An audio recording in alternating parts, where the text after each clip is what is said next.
Você costuma orar? Você sabe orar? No Obedecer a Tudo de hoje, Jesus nos ensina a orar. O texto está em Lucas, capítulo 11, versículos de 1 a 13. Certo dia, Jesus estava orando em determinado lugar. Tendo terminado, um dos seus discípulos lhe disse: Senhor, ensina-nos a orar, como João ensinou os discípulos dele. Ele lhes disse: Quando vocês orarem, digam: Pai, santificado seja o teu nome. Venha o teu reino. Dá-nos cada dia o nosso pão cotidiano.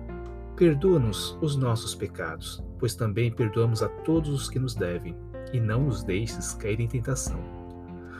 Os discípulos de Jesus ficavam impressionados como seu mestre dedicava tempo em oração. Qualquer tempo livre a sós que Jesus tinha, ele estava orando. E quando não tinha tempo, Jesus arranjava esse tempo, estendendo seu dia até de madrugada para orar. Ou então, ele se levantava antes de seus discípulos para se dedicar à oração. E é por isso que os discípulos pedem a Jesus: Senhor, João ensinou seus discípulos a orar. Por favor, ensina a gente a orar também. Então o mestre propõe um roteiro de oração muito simples, mas ao mesmo tempo completo. Jesus ensina que há 3 pontos importantes numa oração. Primeiro, Jesus ensina a chamar Deus de Pai. Isso significa que é preciso ter uma relação de pai e filho com Deus, de confiança, de submissão e de amor. A oração eficaz é feita por quem é filho de Deus. A oração é uma conversa que ocorre entre um filho e seu pai. Segundo, a prioridade de uma oração é colocar Deus no centro. É pedir que o nome de Deus seja santificado, ou seja, que mais e mais pessoas conheçam e temam a Deus. E que o reino de Deus venha, ou seja, que o domínio de Deus se estenda tanto no mundo quanto na vida de cada pessoa. Em terceiro, o tópico é pedir por nossas necessidades pessoais. O pão de cada dia, a provisão de Deus para as nossas vidas, confiando que não é o dinheiro, nem nosso esforço que nos dá o alimento diário, mas tudo vem do alto. E pedir perdão pelos nossos pecados. Isso significa que devemos vigiar com relação à nossa conduta, confessando os nossos pecados e perdoando os que pecaram contra nós. Também devemos pedir para não cairmos em tentação. É o pedido de proteção espiritual.